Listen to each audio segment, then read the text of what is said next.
Hi, folks. My extraordinary pleasure today to speak to the Southampton and England football legend, Matt Le Tissier. So, Matt, are you known more for your football now or your controversial views? What do you reckon? Well, firstly, I'm not quite sure that any of my views are controversial. I think they're quite sensible.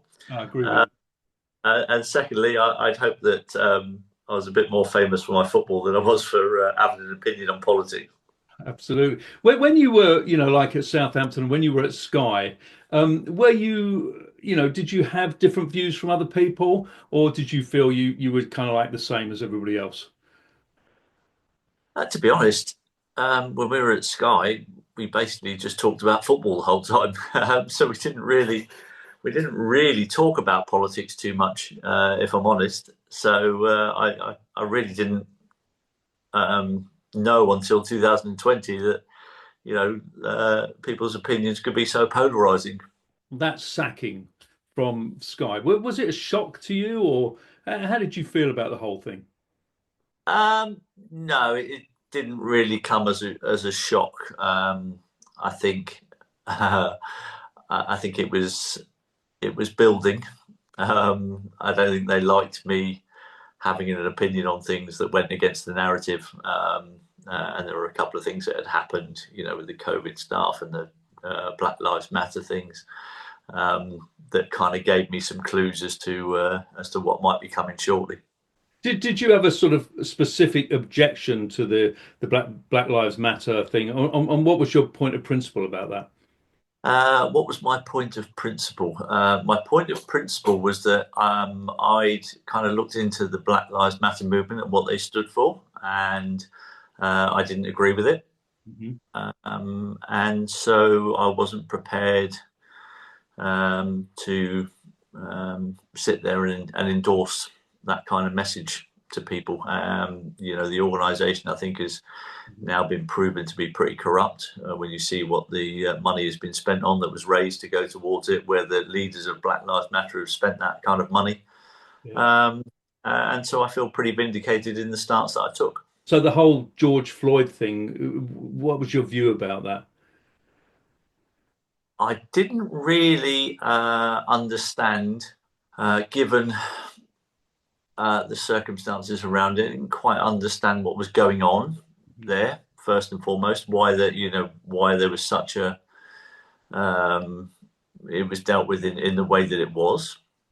Why there was uh, so much attention poured onto one incident Mhm. um, aroused my suspicions. Because there's been incidences like that in the past, and they've got nowhere near as much coverage in the media, and it was so over the top, that it was just absolutely bonkers, and so I couldn't really quite understand why, and it seemed to me that there seemed to be a bigger agenda behind it all. Did you agree with them, like, tearing down the statues and stuff? No, No. no, I didn't agree with them tearing down the statues. I don't think there's any need for that kind of nonsense. To be honest, I didn't agree with them going rioting and looting in cities in America, and basically the police standing back and letting them get on with it. So when Um, you were at Sky, did you communicate that viewpoint to them? not to them directly at Sky. No, obviously I made my feelings clear on my Twitter feed. And yeah, so obviously that didn't go down too well with the new bosses at Sky, because they were bought by an American company.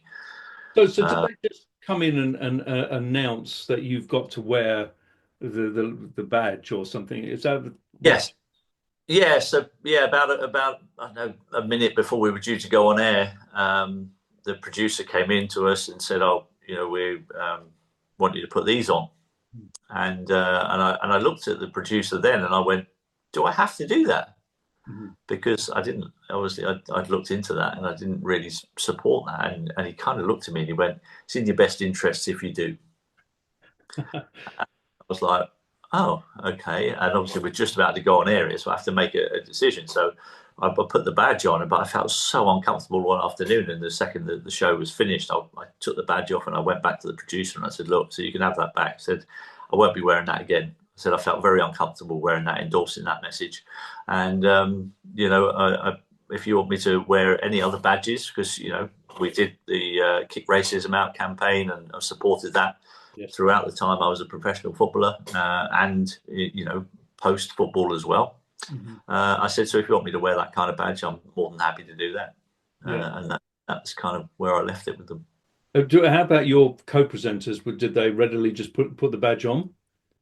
Yeah, they did. Yeah, yeah. I don't think many of them really understood the implications of it. If I'm honest, hadn't looked into what that movement stood for.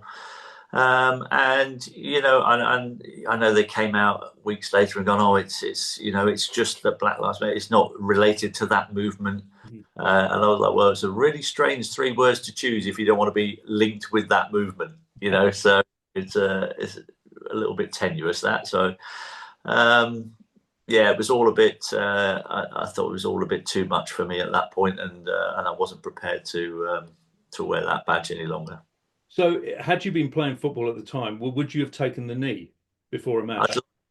I'd like to think no, um, but you obviously not when you're not in that position. It's easy for me to sit here now and say no, I would not have taken the knee, but you wouldn't. You don't really understand perhaps the pressure that people were under to do that, even if they disagreed with it. How you would have been treated in the media. You would have been criticised quite harshly. Your agent would have probably been onto you going, "Oh, don't do that. This might scupper our sponsorship deals and all that kind of stuff." So there would have been that going on. But I've always been pretty belligerent when it comes to standing up for what I believe in, and I'd like to think that I would still have taken the knee and taken the not taken the knee and taken the consequences that would have gone with that. So, when you look at people, I don't know, just for example, Harry Kane or anything like that, taking the knee, because I mean, they're still doing it now. It has been done occasionally, yes, still. And what's your kind of viewpoint? Do you think Bonkers. that they should do that, or that they should question it? I don't think they should be doing it. No, I think, to be honest, I think anything political should stay the hell out of sport. Quite frankly, people go and watch sport as a release from their everyday lives and what they're having to put up with in their everyday lives. So when they go to the sport, they should be able to switch off from all the nonsense politics stuff and the agenda-driven stuff. The LGBTQ, all that stuff that's being shoved down people's throats. It shouldn't get involved in sport. You should be able to just go and watch your sport that you love and not be indoctrinated by these agendas. How are you treated by your fellow footballers these days? Do they like your views? Do they support you, or and has it changed over the years? Because I mean, now you've been proved right in most cases, so they're coming around to your way of opinion. uh, that's a good question. Most of the professional footballers I've met, my contemporaries that I played with and against, if I bumped into them, most of them have been absolutely fine. There's one or two that have blocked me on social media because obviously they've sold their souls and don't like me going against the grain. He makes the dark side easier to spot. Yeah, absolutely. So going into the whole COVID malarkey, what was your viewpoint then? When did you suddenly feel that actually this is something that I can't really go with? When did I feel? Quite early on, really, when I realised what was going on, what it was all heading towards. With these new so-called vaccines that they were going to be producing in double quick time with no long-term safety data. So yeah, it was pretty early on in 2020 that I realised something was not quite right, and what we were being told wasn't the truth. And How did your family feel at the time? Were they supportive of your stance, or did they say, let's all go down and be injected? Well, certainly my immediate family here didn't take a single injection. Right. My wider family back in Guernsey, I think they did have one or two, Mhm. but finally they did come to their senses and stop taking them. And yeah, but there was a point, in 2020 that they thought that I'd gone a bit mad. Did you did you try and convince them that you hadn't gone mad? I mean, did you have like conversations, family conversations about it? Yeah, we had family conversations, and yeah, I tried as eloquently and as calmly as I could to put my point across as to what I thought was going on. Not everybody agreed with me. There's a lot more of them now that do agree with me than did Yeah, 3 years ago, 4 years ago, which is positive. yeah. So do you still And have members of your family that are still not agreeing with you? um, I think there might be one or two that probably still maybe listen to the mainstream media a bit too much and think that actually they're being told the truth on that. Um, but I'm not. I don't want to fall out with people over it. I've never fell out with anybody over it. I've always been able to have discussions, and I think one of the things that I've been most proud of is that I've been able to have these discussions with people, with friends, and family members, and haven't fallen out with anybody over it. Yes, we've had heated discussions at times, but at the end of the day, you can have a different opinion and you can still get on with people in life. Oh, absolutely. No, that's good. Was there ever a time that you put on a mask? Um, no, I was very briefly. I flew to Guernsey, um, and on the flight across there it was absolutely fine. I just said, I was exempt from wearing a mask. And then when I went to get on the plane to come back to the UK, Mhm. um, the steward said, "Oh, yeah, you haven't got a mask on, sir." Mhm. And I said, "No." I said, "I'm exempt." And he said, "Oh," he said, "it's company policy. You have to wear one." Mhm. And I said, "Well, I'm exempt." Mhm. I said, "And that's all you need. That's all you need to do. You can't actually prove otherwise." And he said, "No, no, it's company policy. You have to have one." Mhm. So I said, "Well, no, I don't." I said, "I'm exempt." So anyway, we had this we had this stalemate, and the steward went up to get the pilot. Mhm. So the pilot of the plane came back down to me um, on the plane, and he said, you've got to wear a mask. He said, "It's my plane." He said, "You've got to wear a mask." And this pilot was so far up his own backside, I can't tell you. So so I said, "Can I ask you a question?" I said, "Are you allowed to eat on this plane?" And he went, "Yes." I said, "And are you allowed to drink on this plane?" He said, "Yeah." I said, "Right." I said, "Give me the mask." So, so they gave me the mask. I literally put it like that, opened my can of, I bought a can of Pringles because I thought this might happen. And I bought a can of Pringles, I opened my can of Pringles, and I spent the entire flight eating my can of Pringles very slowly and never put the mask on the whole time I was on the plane, basically. So yeah, it was just showing people up just how ridiculous those rules were. The rules were absolutely absurd, weren't they?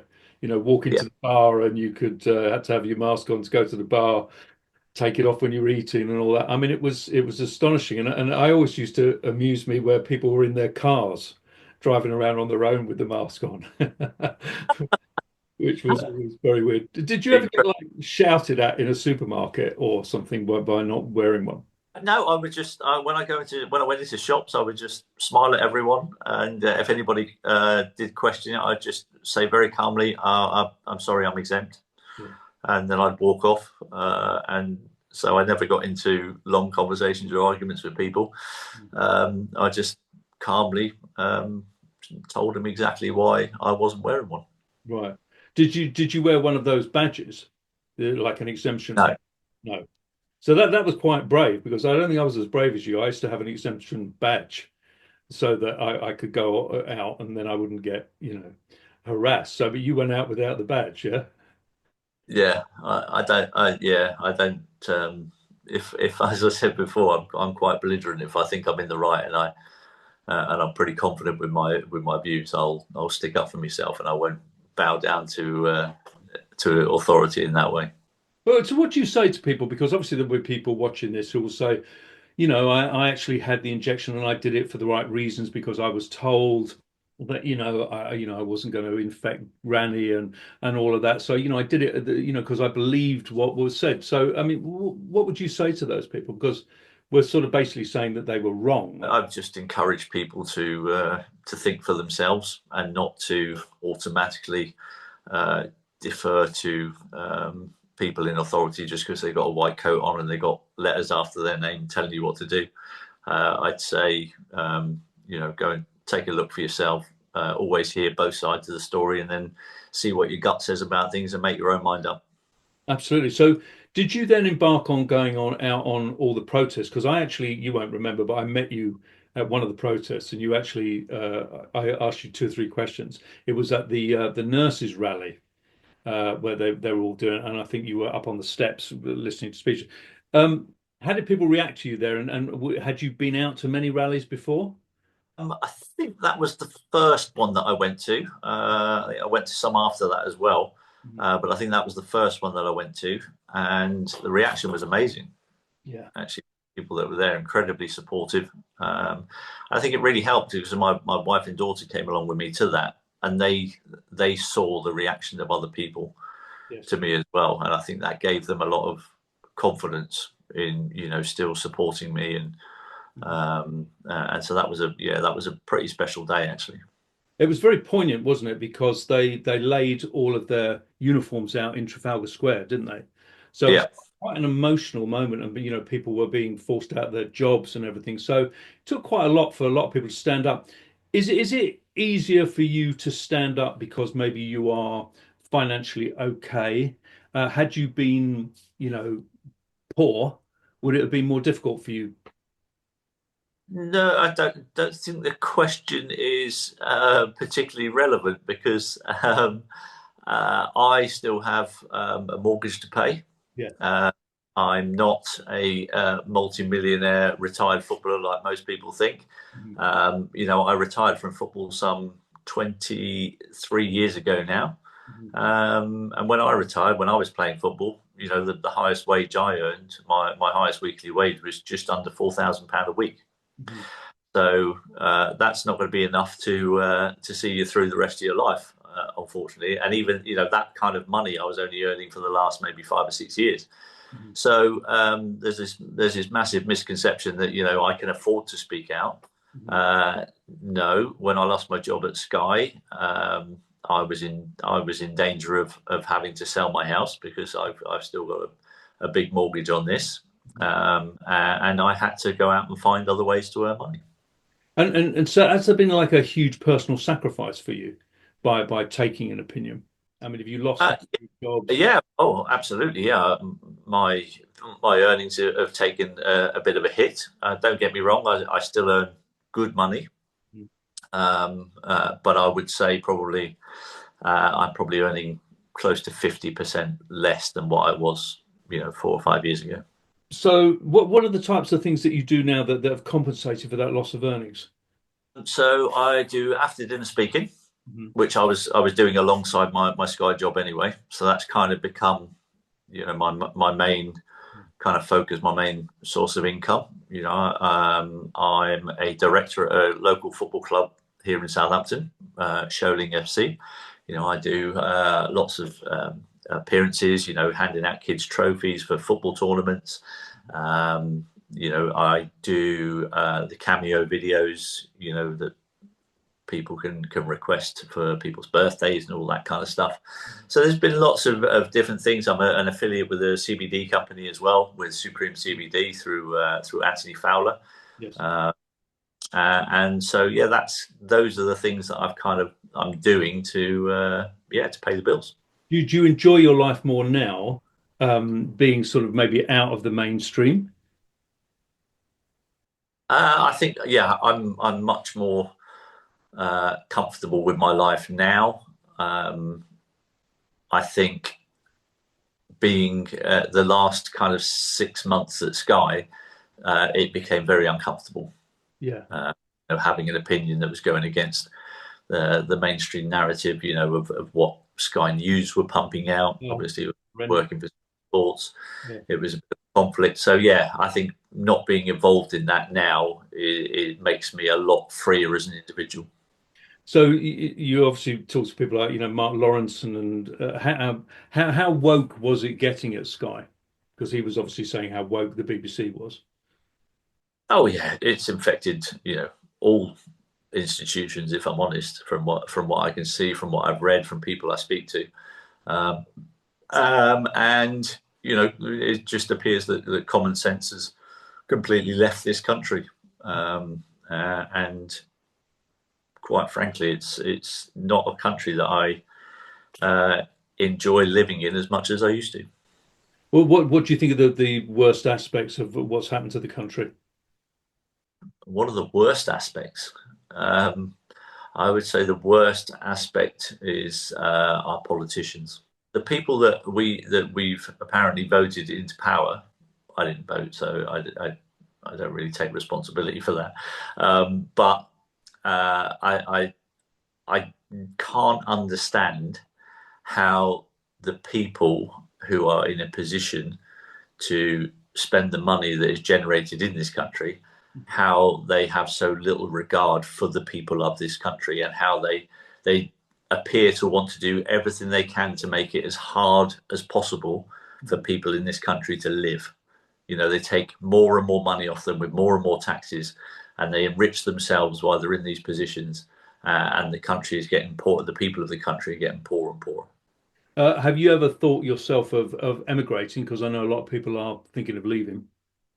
Yes, I've had those thoughts, and there's reasons at the moment why that's not on the table. Mhm. Family reasons why that's not on the table, but certainly in years to come, I would definitely consider leaving this country. Anywhere that you'd fancy going if you were going to go? Well, I'm a Guernsey boy originally, Yeah. and I would probably, going back to Guernsey is something that I would look at. But I'd also quite like to go somewhere that was a bit warmer, quite frankly, um, and perhaps somewhere where the weather is allowed to come to you naturally, rather than this blanket cloud that we've had for weeks on end in this country. Unbelievable. Going back to that sort of vaccine thing, how extreme did you think it was going to go? Did you think at any point that you might be, dragged from the house and forcibly injected? Because I think there was a worry at one point they were pushing it further and further and further, and I thought, oh, how far are we going with this? Yeah, I definitely, yeah, there was definitely thoughts of what would I do if it came to that. Hmm. There was definitely some thoughts that happened there.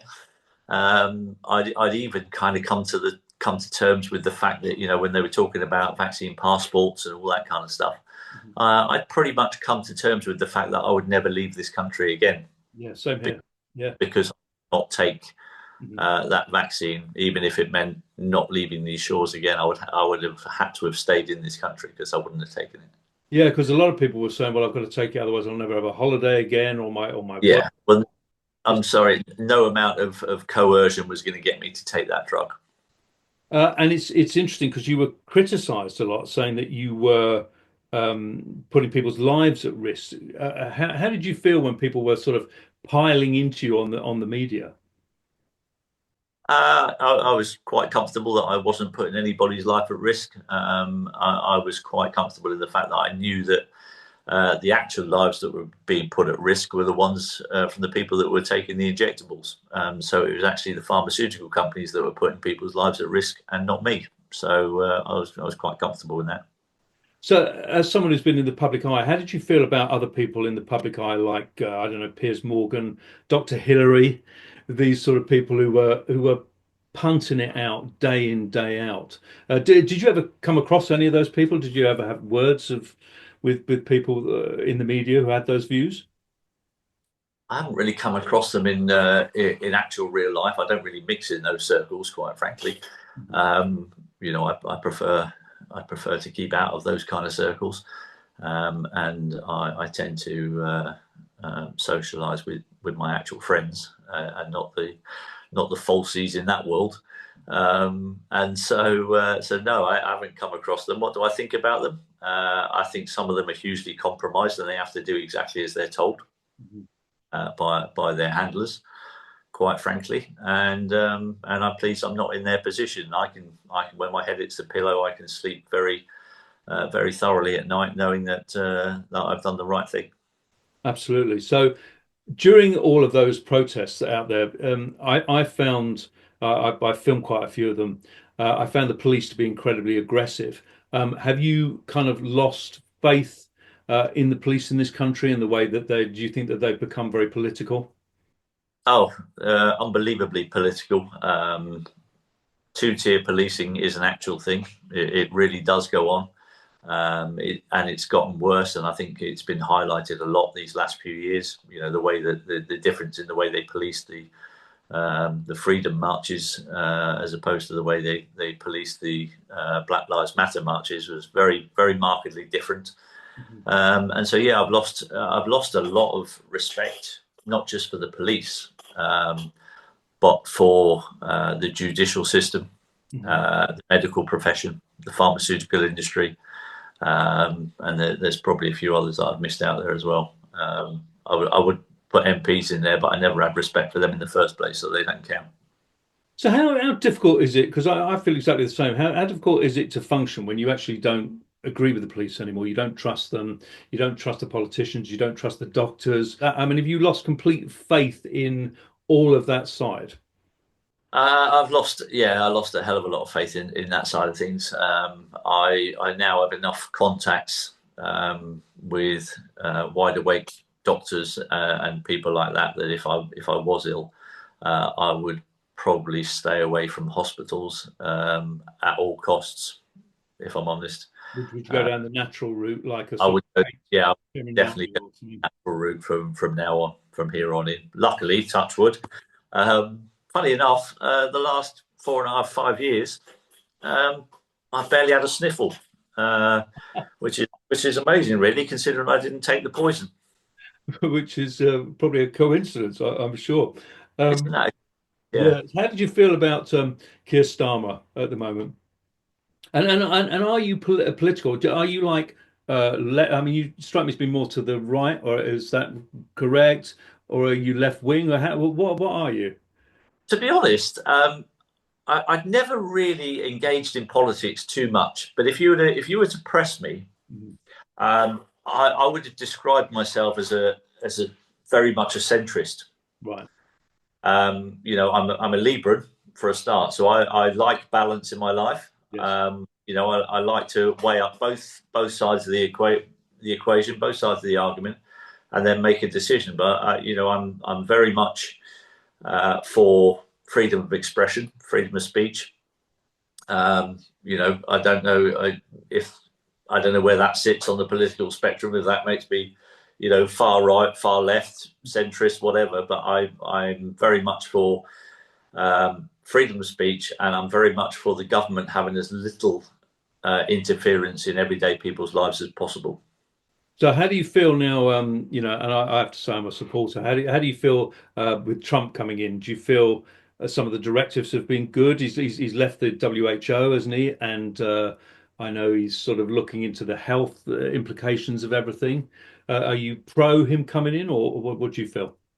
I think the best way I could describe it is probably I'm probably ambivalent at the moment. I'd like to see actions before I believe people's words, Right.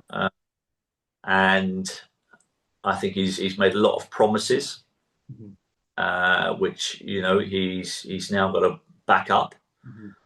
in my opinion. I saw today that he was very much approving of mRNA cancer vaccines. which is a huge red flag to me when you've seen what the mRNA has just done to people over these last 4 years with these latest vaccines. So I'm very skeptical when it comes to that kind of stuff. So I'm not an all-in MAGA Trump fan, but there are some things that he's done that I like. Pulling out of the WHO is one of those things that I'm certainly in favour of, because that's a corrupt institution, in my opinion. In fact, it's more of a terrorist organisation than a health organisation. And so, yeah, I'm kind of just waiting to see what he does, what turns out, because if any government that comes in that's still looking to take away people's freedoms or make it a society where your government are spying on you every single second they can do, with your data, whether that's bringing in central bank digital currencies, there's digital IDs that they're still talking about, all this kind of stuff. Anybody that's for that technocratic way of society going is not for me, I'm afraid. Would you ever stand for politics, for election? Would you do that as an MP? No, I don't feel like the system that we have in this country is fair. I think it's a rigged system, and whilst it is a rigged system, I've no desire to be a part of it. If it changes, and we see actual change in politics and an actual democratic country, then I would consider it. But the way things are at the moment, I personally feel like the Swiss model is much better, the direct democracy, where they have referendums every 3 months on the big key issues in the country. I personally think that is the best way to go, and if that ever came in, then I would certainly consider putting myself forward for something in that kind of environment. So I only got 5 minutes to go, so I really appreciate you speaking to me. Were you worried about your free speech during the last 5 years? Because I mean, one thing Trump is saying that he's going to, have free speech as opposed to not. That's great for the Americans. Unfortunately, we have two-tier Kier in this country who still seems adamant on trying to take away your freedom of speech at every possible opportunity you can get. So we've still got a fight on our hands in this country, and that's why I still, give my opinions on social media. So do you think Kier can last? I certainly hope not. I don't see why he should last. I think he's absolutely disgusting human being from what I've seen, from the taking the heating allowance off the pensioners in the winter, and then just signing a 100-year deal with Ukraine to keep giving them our tax dollars or our tax pounds. No, he's not for me. He's a traitor to this country, in my opinion. Totally agree. Absolutely. I think the worst prime minister I think we've probably ever had. That's some going, considering the ones we have had recently. Yeah. I did read that you'd become a Christian. Is that something that was important to you to do? And how did you kind of get to that position? Yeah, I think I've come to a realization over the last few years that there is a spiritual battle going on. Mm-hmm. It is very much good against evil, isn't it? There is a definite good against evil, and I just felt compelled, and I felt a calling, and yeah, I became a Christian just over a year ago now. So in the last few minutes, obviously on my channel, it's a mixture of like politics and there's also sports. So they wouldn't forgive me if I didn't ask you a couple of football questions. Got to be done. Did you enjoy, what was the program that you did with Harry Redknapp? Was it Harry's Hero? So did you enjoy that? Yeah. That was brilliant fun. Yeah, brilliant fun. We did 2 series of it, which was great. We had fantastic experiences. We went abroad, went to France, went to Italy, went to Germany, and we just had an absolute blast. I mean, there were some long days in there with filming and all that kind of stuff, but spending loads of time with old teammates, old friends, and old adversaries It really was. It was great fun, and got paid for it as well, which was an added bonus, and lost a load of weight, which was nice. Yeah. And didn't you win? You won. Well, I lost the most weight in both the series. Yeah, I managed to somehow between the series. I managed to put on enough weight so that I could lose it again the second time round. So, but did you have a match against Germany that you won in the end? Yes, we did. We won the first game 4-2. Right. Enough, and then in the return game, I think we went out to Germany. I think we won 1-0, was it, or 2-1? Something like that. Yeah. It was pretty close games.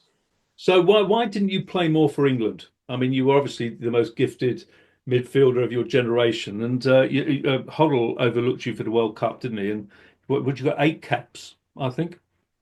Yeah, 8 caps. I started 3 games. One of those was abandoned after 27 minutes in Ireland because the crowd trouble. Yeah. So one of my 8 caps. So yeah, why was I overlooked? I think a couple of things. I think my reputation as being a luxury player went against me, and I think also playing for Southampton probably went against me. I wasn't at one of the big fashionable clubs, and the players at those clubs were always favoured over the players at smaller clubs. I don't think there's anything controversial in that. It was pretty evident, and probably turning down Terry Venables when he was Spurs manager and turning down Glenn Hoddle when he was Chelsea manager, when they both tried to buy me and I turned them both down and wouldn't speak to them. That probably didn't help my England career afterwards because they both went on to become the next England managers. I mean, could you have moved? Why didn't you move from Southampton? I was happy where I was. Yeah. Yeah, I was never in football to get rich. That wasn't what football was about for me. Football was about it was an entertainment industry, and I just wanted to. I knew I was good at football, and I wanted to show off and show people how good I was at football. Right, last question. We're in the last minute now. The secret of taking a good penalty. The secret of taking a good penalty. I think first and foremost, you've got to want to be there. You've got to want to take it. You have to be the kind of person that's comfortable in that situation, because it is a high pressure situation at the end of the day. You've got a free shot from 12 yards, which everybody is expecting you to score. And with that comes a bit of pressure, because I think it's about 80% of all penalties get scored. So 2 in every 10 you're missing. So there is a pressure that comes with that. So you've got to want to be there in the first place. I want to thank you very much for being on. It was really appreciated. And I know a lot of people are really proud of you for standing up over the last few years. So thank you so much for your time. Thank you, mate. And Matt Le Tissier, why are you here today, Matt? You've constantly been very supportive, but why are you here? I'm here because I'm fed up with our government interfering in our lives, and people should have the freedom of choice. And I'm here to support all the wonderful people in the NHS who are standing up for bodily autonomy. So thank you. So Matt, can I ask you a question? Great, well done. Do you think more sportsmen should be standing up? I think there needs to be some investigations taking place into the increase in the amount of athletes that are collapsing on pitches around the world. It's as simple as that. Have you had a lot of stick from your business? Has it been difficult for you standing up like that? Yeah, of course it's been difficult, but it's been a part of my life, taking stick from large crowds of people, and I'm used to it. So it's water off a duck's back.